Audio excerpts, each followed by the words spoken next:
আসসালামু আলাইকুম রহমতুল্লাহ। ইমনুর ইসলামী ওয়ার্ল্ডে আপনাদের সকলকে স্বাগতম। শুরু করছি সূরা তিলাওয়াত, অনুবাদ ও শানে নজুল বিশেষ পর্ব 23। আজকের সূরা আন-নাস, যার অর্থ মানবজাতি।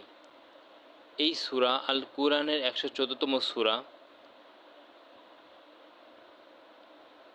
এটি একটি মাক্কি সূরা, যার আয়াত সংখ্যা 6, রুকু সংখ্যা 1। সরল তিলাওয়াত। أعوذ بالله من الشيطان الرجيم بسم الله الرحمن الرحيم قل أعوذ برب الناس مالك الناس إله الناس من شر الوسواس الخناس الذي يوسوس في صدور الناس من الجنة والناس।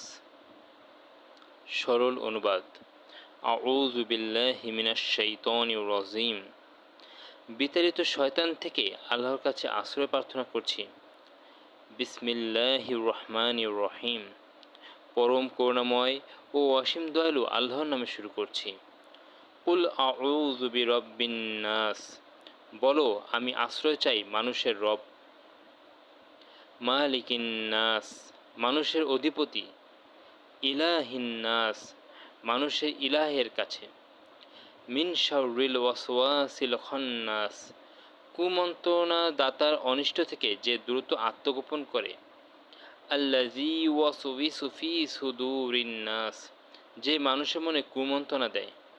মিনাল জিন্নাতি ওয়ান নাস, জিন ও মানুষ থেকে। শানে নজুল। তাফসীরবিদদের একটি প্রসিদ্ধ বর্ণনা অনুযায়ী, মদিনায় কিছু ইহুদি ব্যক্তি নবী সাল্লাল্লাহু আলাইহি সাল্লামের বিরুদ্ধে জাদু করার ষড়যন্ত্র করে। তাদের মধ্যে একজন ছিলেন লাবিদ ইবনুল আসাম। তিনি নবী সাল্লাল্লাহু আলাইহি সাল্লামের ব্যবহৃত কিছু জিনিস সংগ্রহ করে জাদু করেন। এর ফলে আল্লাহর রাসূল সাল্লাল্লাহু আলাইহি সাল্লাম কিছুদিন শারীরিকভাবে অসুস্থতা অনুভব করেন। তবে এই ঘটনা ওহী বা দ্বীনের কোনো বিষয়ে প্রভাব ফেলেনি। আল্লাহ তাআলা তার নবীকে সম্পূর্ণরূপে হেফাজত করেছেন।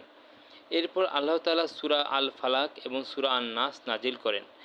হাদিসে এসেছে, জিবরাইল আলাইহিস সালাম নবী সাল্লাল্লাহু আলাইহি সাল্লামের কাছে এসে এই দুই সূরা পড়ে ঝাড়ফুঁক করেন। এরপর আল্লাহর ইচ্ছায় নবী সাল্লাল্লাহু আলাইহি সাল্লাম সুস্থ হয়ে ওঠেন। রেফারেন্স: সহিহ আল বুখারী, জাদুর ঘটনা কিতাবুত তিব। সহিহ মুসলিম, জাদুর ঘটনা ও মুআউইজাতাইন সম্পর্কিত বর্ণনা। সূরাটির মূল বার্তা হলো, আল্লাহ আমাদের শিক্ষা দিয়েছেন যেন আমরা আশ্রয় চাই মানুষের প্রতিপালকের কাছে, মানুষের অধিপতির কাছে, মানুষের প্রকৃত উপাস্যের কাছে, শয়তানের কুমন্ত্রণা থেকে, মানুষের অন্তরে কুমন্ত্রণা দানকারী জিন ও মানুষের অনিষ্ট থেকে।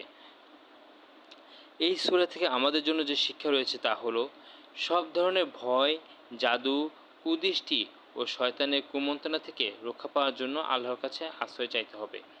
সকাল সন্ধ্যার জিকিরে নিয়মিত সূরা আল ইখলাস, সূরা আল ফালাক ও সূরা নাস পাঠ করা সুন্নাহ। ঘুমানোর আগে এই 3 সূরা পড়ে 2 হাতে ফু দিয়ে শরীরে মাসা করা নবী সাল্লাল্লাহু আলাইহি সাল্লামের সুন্নাহ। কুসংস্কার বা তাবিজের উপর নির্ভর না করে আল্লাহর উপর তাওয়াক্কুল করতে হবে।